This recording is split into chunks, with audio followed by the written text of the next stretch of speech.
gitna ng malawak na gubat na matatagpuan sa labas ng Kareang Albania, ang may isang binata na nakagapo sa puno ng higera. Ang gubat ay pinamumugaran ng mababangis na hayop, nakalulunos na huli ng mga ibon, at naglalaki ang mga punong kahoy na may masangsang na amoy. Ang binatang nakagapo sa higera ay si Turante, anak ni na Prinsesa Turesca at Duque Briseño. Diyos ko, bigyan niyo po ng katarungan ang kasamang nangyayari sa Albania. Nagipa ng kalupitan, karasan at pagsasamantala sa kapwa. Nagagawan lang ito ni Conde Adolfo dahil sa pagangad niya sa pangyarihan ng Albania. Anong naging malupit sa atin ang kapalaran? Nasaan ang katarungan? Ni isa wala man lang dumamay sa akin. Nagkataon naman si Aladdin ay napadpad sa gubat. Nagdurusa sa sakit na pinandam ng kanyang ama dahil hinagaw ang kanyang kasindahan na si Florida. Galit na galit si Aladdin sa kagawa ni Sultan Ali Ata. Lalida, bakit mo kayo pinagpalit sa aking ama? Sa dinami-dami pwedeng umagaw sa'yo, ang ama ko pang iginagala. Tapos na ang aking pamamahalan. Ngunit, patuloy na pumapatak ang bawat sandaling kapiling kita. Siguro nga'y paalam na, Lalida. Subalit, patuloy na pumapatak. Subalit, may iniwan kang buwang sa aking puso. Habang si Turante ay nakagapos, may biglang dumating na dalawang mababangis na leon na may balak na atakihin si Turante upang kainin ng buhat. Sa Klolo, may dalawang lina na isang matakin. Kanino kayang dinig ang aking naririnig?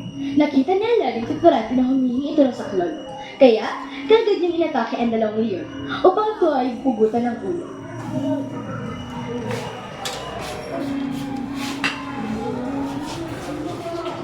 Gising, gising. Wala na ang mga leon. Ikaw ay ligtas na. Sino ka? Hindi ba't sa Moro? Siyang tunay. Ikaw ay aking niligtas dahil nawalan ka ng malay, nakadali sa punong higera, at may dalawang leon na nais na katakihin. Hindi ako makapaniwala ng kaaway namin dahil magliligtas sa aking buhay. Maraming salamat. Isang tunay na kaibigan. Walang anuman. Mano mo sa aking bahagi kung paano ka napadpad at nakalayo dito sa pagbabagaan. Dito nagsimula ang pagsasalaysay ni Turante ng kanyang tanong buhay noong siya ay mas malamo hanggang sa kasalukuyan. Una ay ikinuwento niya ang tungkol noong siya isang buwan pa lamang. Siya ay muntik ng atakihin ng Brad Pitt. Buti na lamang ay nariyan ang kanyang pinsan na si Mena Lee. Kinuwento sa akin ng akin na naman hindi na sa ng ito na naisa ng buhay ng basangya sa ating dibdib.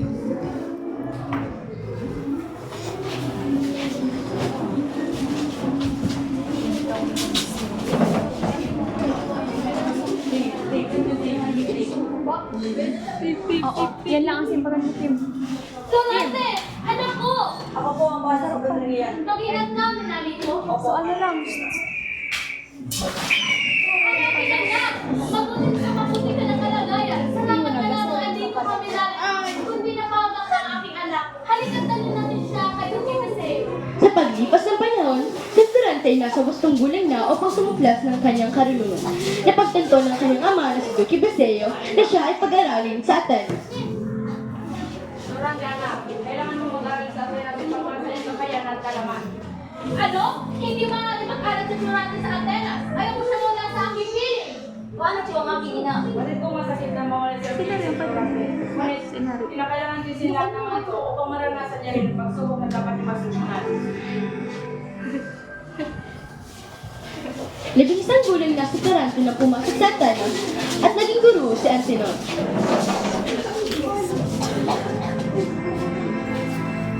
Magandang umaga. Ako si Turante. Nagmula sa Albania. Anak ako ng Prinsesa Turesca at Duque Briseño. Unang araw pa lamang ay napakasama at init ang dugo ni Adolfo kay Turante. Sapagkat, sa unang tingin pa lamang ni Adolfo ay sigurado siyang siya ay malalamangan at mas pagbibigyan pansin sa Turante kaysa sa kanyang sarili. Sige, Turante. Maupo ka muna. Magandang umaga sa iyo. Tayo ay magkakaroon ng pagsasimula tungkol sa buhay ni Asta. Bukas nito, itatagap. Usap-usap na kayo. Kapag iniisip na Adolfo sa Turante, palaging papasok sa kanyang isipan, pumapasok ang maitim na balak para kay Turante. Nang dumating na ang araw pang magsadula, sila ay nagsiay. At nang ito'y magsimula, nagsalita si Adolfo kay Turante na hindi naaayon sa script na dapat ay isabi. Walang yakap, Turante. Inagaw mo sa akin lahat. Inagaw mo magandang reputasyon ko sa mga tao. Pinagmukha mo ko sa kanila na abasang talunan. Dapat mamatay ka. Itawan mo siya. Ah! Ano na yun na? Sino? Sila ang nagkakait Adolfo? Di ba siya ay mag-iligtang kung siya ay akinita? Paano kaya kita matutulungan, Minandro? Kung hindi dahil sa iyo, sana akong malamig na bangkay. Pagpatawad niyo ang aking pagawa. babala. May sulat na nais parating sa inyo ang iyo. Si Renzo bawing-bawi.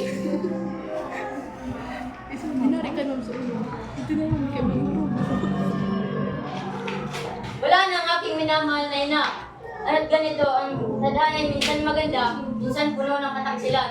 Tutagan mo ang iyong loob, ako'y nakikiramay. Oras na ako maglakbay papuntang Albania. Kami ay aalis na gayon din. Nang silang dalawa ay makarating sa kaharian ng Albania, mainit na sinalubong ni Duque Basello si Florante. Ama! O anak, mabulat dito ka na. Wala ba pinandurang yung ligtas yung buhay? Yang tunay kong kaibigan. Parang ka na pa yung mawala ko kay Diyosan.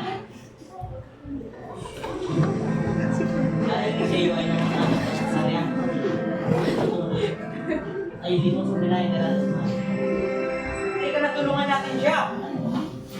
Nang sila ay makarating sa kaharian Crotona, ang ama ni Laura ay nahumalik kay Florante na gustong maging kasintahan ng kanyang anak na si Laura.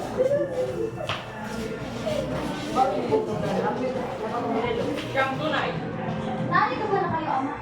Unang titigan ng dalawa ay nagkaroon ng kahumaligan sa isa't isa dahil sa kanyang kagandahan ni Laura. Nakalitaan mo ang pagkamatay ng iyong ina.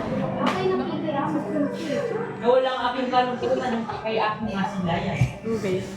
Sa kabila ng lahat, biglang dumating si General Osmalik upang kalabanin si Florante. Florante, magharapan tayo. Sugod!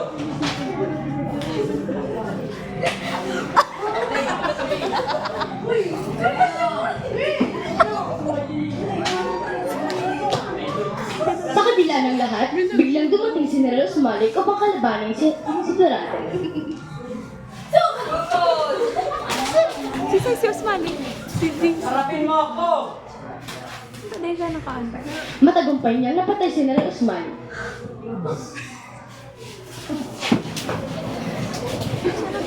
At makalipas ang lahat, nagpaalam si Florante kay Laura dahil si Florante ay kinakailangan sa Albania.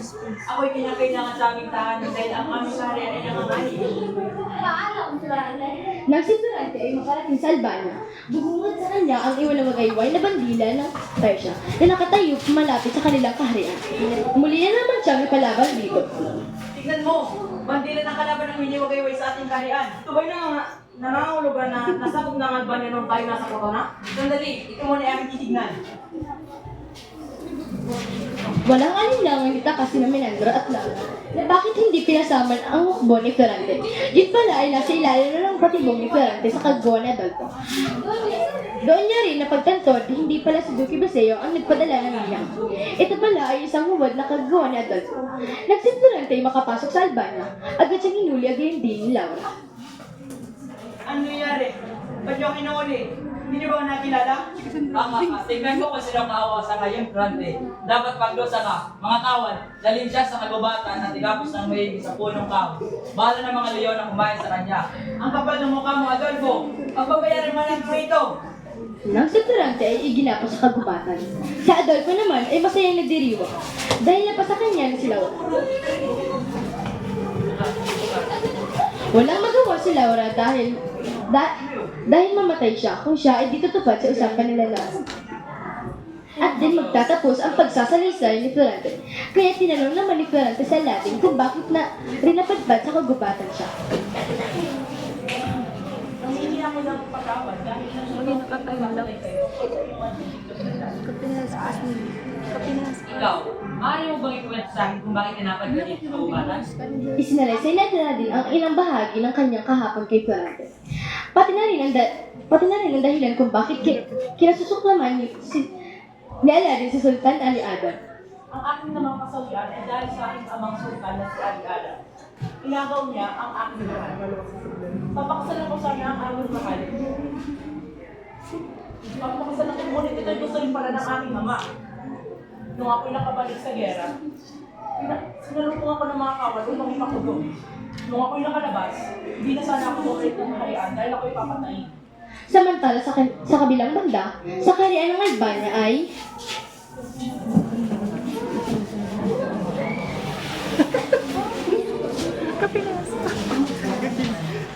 Dito na kailangan akong kaibigan. May liyang nanay, magbigay sa tao. sinasabi na nagagawa ko na Adolfo. Halina tayo, sumuri ng Albania. Nang sila'y makapasok sa Albania, nagsimula na ang labanan. Sugod! Ngunit, sa kabilang banda, si Adolfo ay nakatakas kasama si Laura.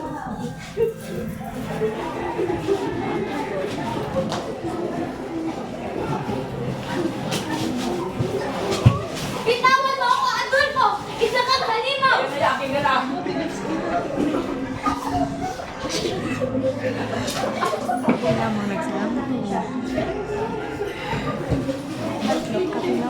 Nang makilala nila ang isa't isa, kagad nilang hinanap ang kanilang mga kasintahan sa kagubatan.